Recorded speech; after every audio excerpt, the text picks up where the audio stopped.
openness, debate. We want to hear the other side. Sadly, the Palestinian ambassador comes from a society where that is not the case, where giving voice, almost any voice to opposition, is almost seen as sacrilege. Or if we're talking about Muslims and Islam, we're talking about blasphemy, whichever way you want to do it. So there's almost always pressure to completely silence the Jewish or Zionist voice, not as a 50-50 balance, but completely. The fact you were on there, he probably finds as being somewhat objectionable.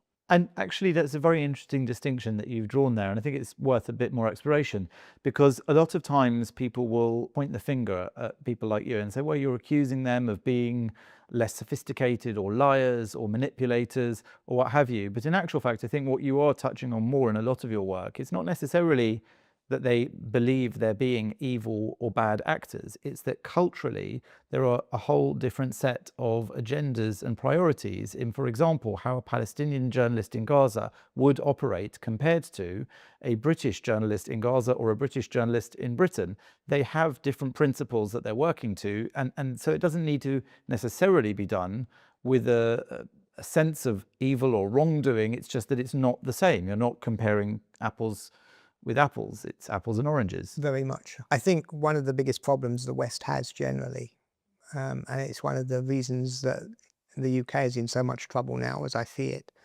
is this misunderstanding. This idea that A, all religions, and B, all cultures can be equal or have to be equal. And the Western world views Arabic culture or Islamic culture, and they're not the same, through Western Christian eyes. So they say, well, we understand cultures in national because we have a culture, so Western culture, we understand these things are equal. And when it comes to religion, they say, well, we understand Islam because we understand Christianity. So these things are the same. And they're two fatal mistakes, because we're absolutely, this is about race or racism. This is purely an issue of looking at cultures that carry with them different standards. And that's what this is about.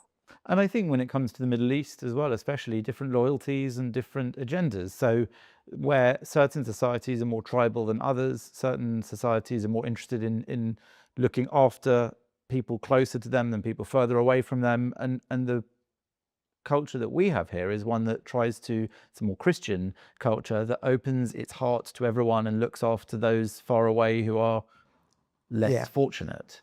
Yes, part of the issue is these cultural imbalances. One thing I can say as well, we have, firstly in the Middle East, it is clan-based, right?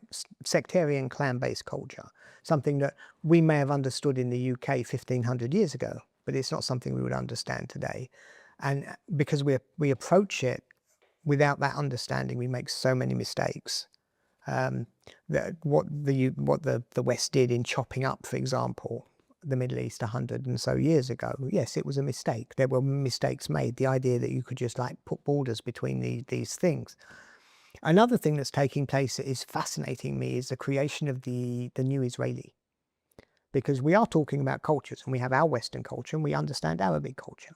But Israel has now been in existence 70 years. It is developing as a nation of the Middle East, in the Middle East, with its own people. And it's creating friction between West European Jewry, who are still, part of Western society with their Western culture, looking at an Israel that I believe is fundamentally creating a new dynamic. And there's more and more friction being seen there. And I think that's part of what we're talking about with cultural differences. It's not the same as with the Arabs, but again, this is a friction over culture. Actually, in a way, it's something I've said quite a lot over the last 2 years, especially, which is that when it came to Israel's conduct during this war, it has had to try and send two different messages, and often conflicting messages, one to Arab countries in the Middle East and one to Western countries in Europe and the US. And one is, we're very benevolent and kind and we're doing everything we can to look after the innocent. And the other one is, we're going to smash you and show you that we have utmost power and control so that you are going to stay in line with how things should be. And those two things, it's very difficult PR-wise for them to coexist, right? Well, yes and no. You say that, both of those can be true. Yes. both can be. I didn't mean to suggest they're not. That's No, right. no, yeah, but I think that in selling it, it's very difficult because often I figured that Israel will try and tailor a message towards a Middle Eastern environment, a Middle Eastern neighborhood, which has to exude power and control. And then in the West, there will be a sense that, well, you just can't behave like that. It's just not cricket. Well, firstly, you know, the Israelis, I mean, I've seen them try and play cricket. They're not very, not very good at it. And it's normally the old South African, you know, immigrants in Ranana or somewhere like this that are trying to do it. I played bowls there once with a few South Africans. It's the neighborhood. Look, Israel is a nation of the Middle East, in the Middle East, trying to survive in the Middle East. And the last 2 years, it has sent a perfectly tuned message, in my mind, to the other nations of the Middle East. I think the message has been loud and clear. Don't mess with us. I think what they have done, and I give credit here to the government of Israel, what they have done in maintaining this battle, despite up until the US elections, the recent ones, because it was Biden before that, despite incredible pressure that must have come from everywhere in the world for them to stop, they kept going. And I've seen people, you know, talk about, well, if there was to be a deal now, then it's the same as could have been struck a year and a half ago. This is nonsense. You know, Hezbollah were there a year and a half ago. They're not there now. The Iranian, the war with Iran, all these things that have taken place that have shown that Israel is talking to its neighbors. It's not talking to the Europeans. It's showing its neighbors what it can do. And most importantly, which is where Hamas made the fatal mistake, was that they were willing to do it. I would imagine that Hamas believed at some point the Israelis would stop fighting, just as they did in 2014, 2018, 2021, 2011, 2008, 2014, you know. But they didn't. They just kept going. And I would imagine at some point along the line in the last 2 years, the radical Islamic terrorists realized they'd made a horrific mistake. Now, you mentioned that there's a sort of new Israeli ethos, a new Israeli persona. Yeah. Do you think the same's happened here in the UK? Is there a new British persona? And if so, what are the influences on that? Because many people have said to me, it's not Christian anymore. It's not standing up for the values and the principles that we used to, whether they're connected to Christianity and Judaism or otherwise. Is there a possibility that perhaps through immigration and other influences, there's a new Britain as well? I hope not. Honestly, I hope not. I see what's taking place, and I still have, I mean, there are days when I'm optimistic and days when I'm pessimistic. Right? The days when I'm pessimistic, I think this country is done. Honestly, I look around and I don't see a way back. And then there are days when you see, you know, suddenly you see the flags up everywhere and you think, you know what, there's life in it yet.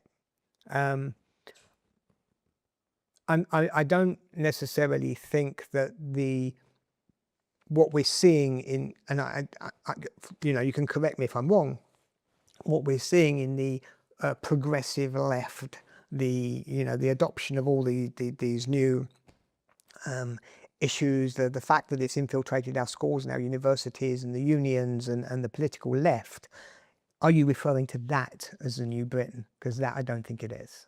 I think it's something that is quite,